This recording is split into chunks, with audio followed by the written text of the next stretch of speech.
wasn't interviewed by the FBI until the 4th of July weekend. So how could Comey, how could this Hillary-loving, Trump-hating FBI agent Peter Strzok reach any conclusion about Clinton's server investigation 2 months before they even interviewed her or other key people?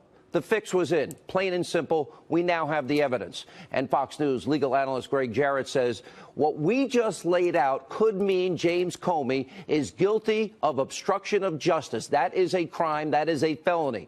We'll hear from him coming up later in the program. Also tonight, Judicial Watch has uncovered an absolutely bombshell report about the special treatment that Hillary Clinton and her top aide, Huma Abedin, were given by the Obama State Department.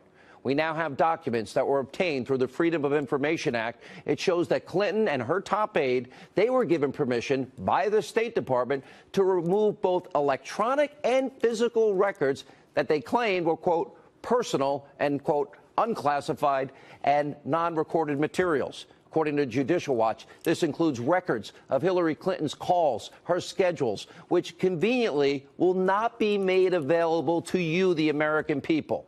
Also, in addition to all this, the document shows that Huma Abedin was allowed to take 5 boxes of physical files from the State Department, some of which were described as, quote, Muslim engagement documents.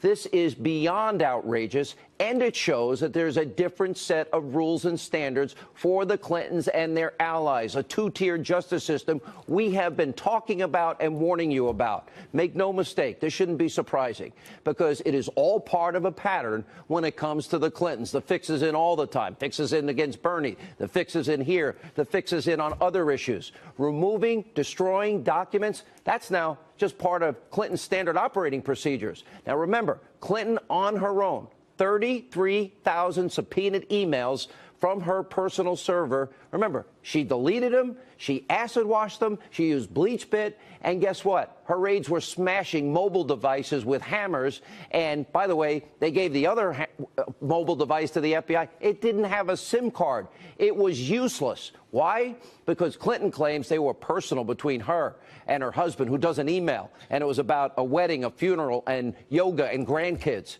Bill Clinton doesn't use email. Here's another wrinkle to this scandal. It's disturbing.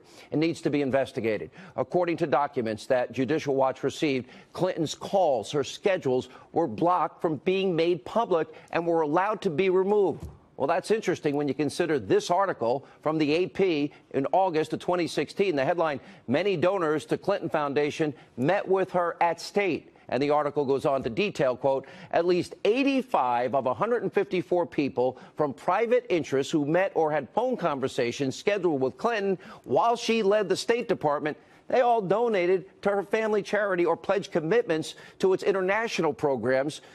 Now, and according to a review of State Department calendars released so far to the AP, combined, the 85 donors contributed as much as $156 million, and at least 40 donated more than $100,000 each, and 20 gave more than $1 million.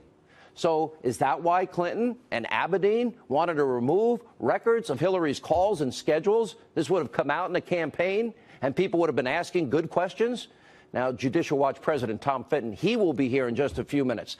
Also tonight, breaking, investigative reporter Sarah Carter is out with damning new details on this controversial NSA surveillance program that may have been used to collect information on Americans without a warrant. Do these people not hear of a U.S. Constitution against unreasonable search and seizure? That would be number 4.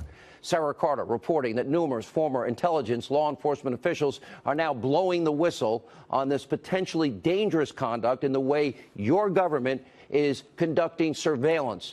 And this is getting scary. According to the report, well, the officials, they were concerned over a practice that is known as reverse targeting, which, quote, occurs when intelligence and law enforcement officials use a foreign person as a legal pretense for their intended target, an American citizen. In other words, without a warrant. In other words, illegal. In other words, no Constitution, no Fourth Amendment.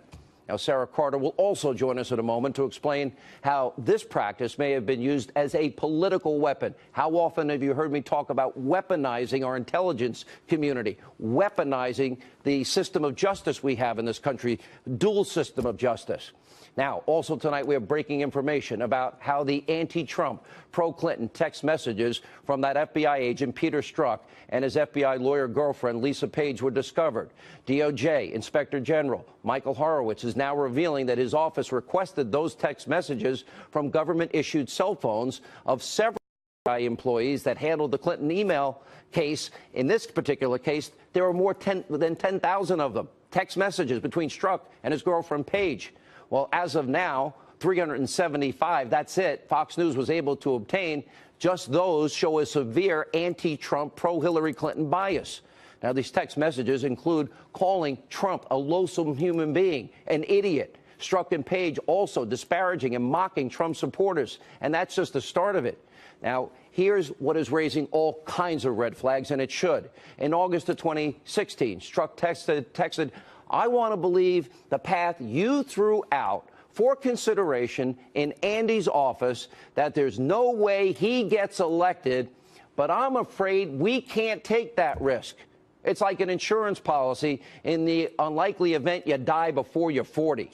Fox News believes, we haven't confirmed yet, that Andy in that message is Andrew McCabe. That would be the deputy FBI director. That's the same guy whose wife, Jill, got $700,000 in donations from Democrats, including Terry McAuliffe, up to his eyeballs in this, during a 2015 Virginia State Senate run. That's an obscene amount of money for that race. We also have this exchange. Now, we edited out the middle of it, which contained a web link, and Page says, "And maybe you're meant to stay where you are because you're meant to protect the country from that menace." Wow, isn't that great? They'll take that all upon themselves. Strzok replies, "Thanks. It's absolutely true that we're both very fortunate. And, of course, I will try and approach it that way. I just know it will be tough at times. I can protect our country at many levels. Not sure if that helps." Now, why would Strzok, why would his girlfriend Page, and who we now think is Andrew McCabe, need an insurance policy against Donald Trump if he's on his way to win the election? What exactly did that mean? Now, Judicial Watch just announced that it has filed a lawsuit to gain access to all the FBI records about the removal of Strzok from the Mueller investigation.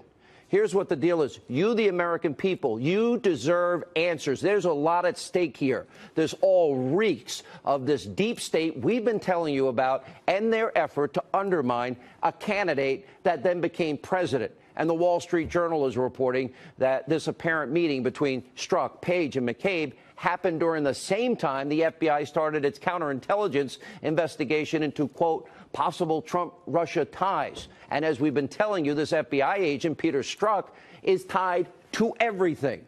And his FBI lawyer girlfriend also served on Robert Mueller's team. Here's what we know about Strzok. Before being demoted from Mueller's investigation, he was a top counterintelligence official. He was the guy that actually signed the document that kicked off the Russian investigation.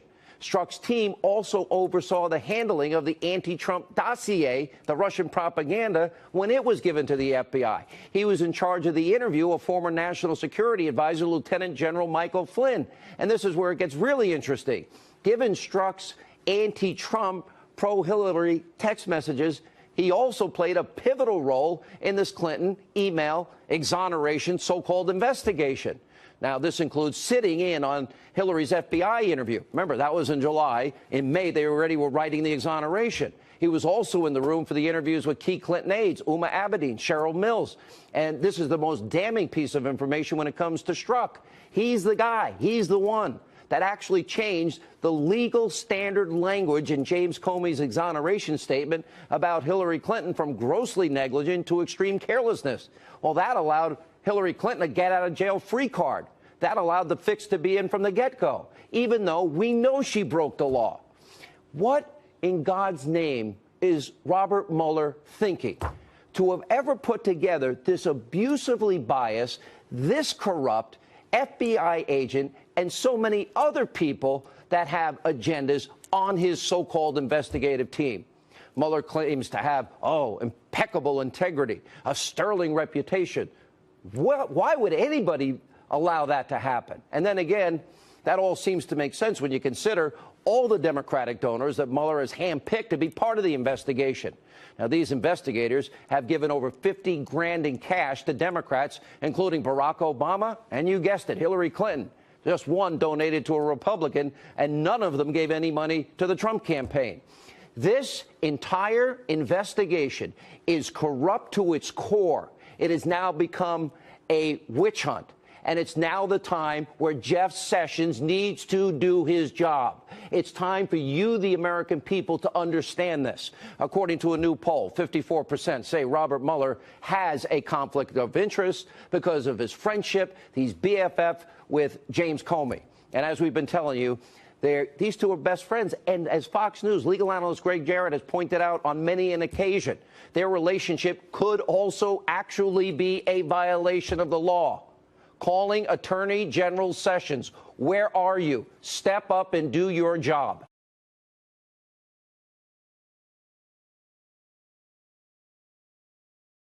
She's back. So Hillary Clinton comes out of the woods in her first one-on-one interview and says the presidency was stolen from her because of the Russians, WikiLeaks, Comey, the FBI, and, of course, misogyny. And in a moment of temporary madness, she harkens back to October 27th, all dreamy-eyed, saying that she'd be our president if only the election were held on that day. Hillary, snap out of it. I'm tired of going through this with you. You're a two-time loser who lost because you were a lousy candidate. You didn't have a message. You lied every time you opened your mouth. You didn't know what states to campaign in. You put our national security at risk with your amateur email setup. You ran a foundation that was nothing more than an organized criminal enterprise parading as a charity. 4 men died under your watch as you lied about a video. And there was $1 billion missing from the State Department when you left. And I could go on, but I just don't have the time. So stop with the poor me nonsense. We've had it with you Clintons, always claiming victimhood. The two of you haven't followed the rules since the day you both showed up in your bell bottoms in Arkansas. But no, you think you were robbed. What's that? You say you took absolute personal responsibility? So stop there instead of blaming everyone and the boogeyman. The truth is, Missy, you're damn lucky Jim Comey didn't recommend that you be prosecuted. Even a Democratic Senator Blumenthal thinks your email setup risks national security and is calling for a special prosecutor to investigate your favorite sidekick, Uma Abedin. And even David Axelrod, Barack Obama's former chief strategist, thinks you should quit moaning. And you say it's a painful process reliving the campaign? Think about the rest of us. We had to watch you go from one lie to the next, and you still haven't changed. You still can't open your mouth without spewing a lie.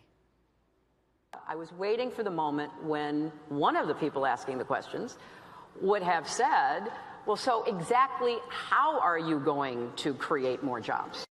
Did you lose your mind? You were asked that on September 26th. Take a listen. Beginning with you, Secretary Clinton, why are you a better choice than your opponent to create the kinds of jobs that will put more money into the pockets of American workers? See? So, now you want to raise money to fund the resistance.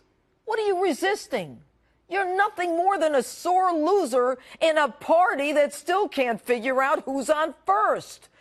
If you want to raise money, why not